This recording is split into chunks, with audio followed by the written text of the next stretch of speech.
हमारी टॉपिंग्स के लिए जाएंगी ये सब्जियां। ये मैंने लिए हैं बारीक कटे हुए टमाटर, शिमला मिर्च, बेल पेपर, ये येलो शिमला मिर्च है, और प्याज। आप ध्यान रखें इन सारी सब्जियों को बहुत बारीक काटें। स्पाइसेस में हम ले रहे हैं रेड चिली फ्लेक्स और रेगनो। आप चाहें तो मिक्स्ड हर्ब्स भी डाल सकते हैं, ब्लैक पेपर पाउडर और सॉल्ट आप ध्यान रखें बहुत ज़्यादा नहीं डालें, क्योंकि हम चीज़ भी डालेंगे उसमें भी सॉल्ट होता है। अब आप इन सारी सब्जियों को अच्छे से मिलाएं। आप अपनी पसंद की कोई भी सब्जियां ले सकते हैं। मेरे घर में अभी ये अवेलेबल थी। इसमें कॉर्न भी बहुत अच्छा लगता है, आप चाहें तो ऑलिव्स भी डाल सकते हैं। तो कंप्लीटली जो आपको पसंद है, आपके बच्चों को पसंद है, वो आप यूज़ करें।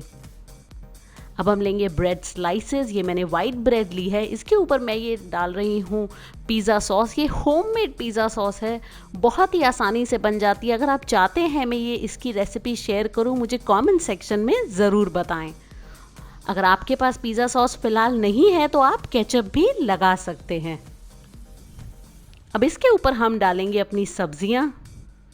आप इनको इवनली स्प्रेड कीजिए। ये बहुत अच्छा तरीका है अपने बच्चों को ढेर सारी सब्जियां खिलाने का। वो बहुत खुशी से ब्रेड पिज़्ज़ा खा लेंगे। तो इसी तरह आप चारों स्लाइसेस पे लगाइए।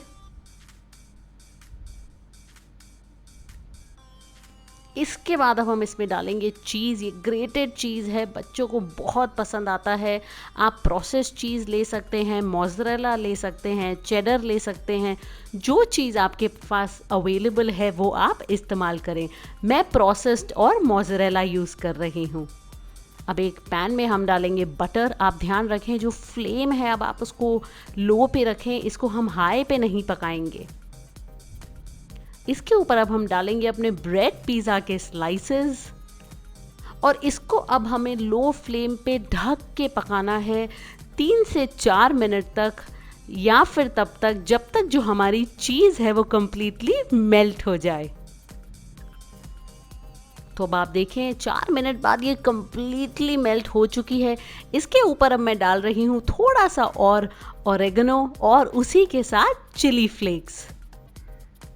तो ये देखिए बिल्कुल बनके तैयार है। बहुत ही डिलिशियस लगने वाला हमारा चीज़ी ब्रेड पिज़्ज़ा। तो आप इसको ज़रूर बनाइए अपने लिए, अपनी फैमिली के लिए, बच्चों के लिए। बहुत आसानी से और झटपट से बन जाता है ये। आप इवनिंग स्नैक्स में या नाश्ते में इसको एंजॉय करें। अगर आप ये ब्रेड पिज़्ज़ा की रेसिपी बनाएं तो मुझे इंस्टाग्राम पे आरती मदान हैशटैग से ज़रूर टैग करें और वहाँ मुझे फॉलो भी करें। मैं बहुत सारे फूड रिलेटेड अपडेट्स और बिहाइंड द सीन्स वहाँ लगातार डालती हूँ।